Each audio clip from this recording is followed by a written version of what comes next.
বৃহস্পতিবার করমছড়া বিধানসভা কেন্দ্রের ছামনুর মাছমারা এলাকায় নবনির্মিত একলব্য মডেল রেসিডেন্সিয়াল স্কুল পরিদর্শনে গেলেন উপজাতি কল্যাণ দপ্তরের মন্ত্রী বিকাশ দেববর্মা।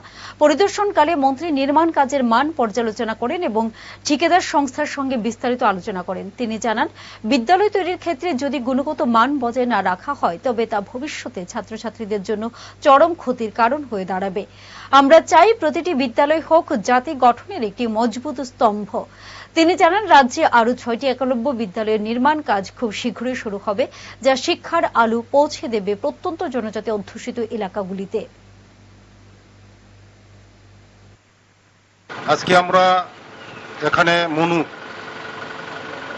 মাসলিতে আমাদের একলব্য নতুন কনস্ট্রাকশন হচ্ছে, আমরা আজকে দেখতে এসেছি।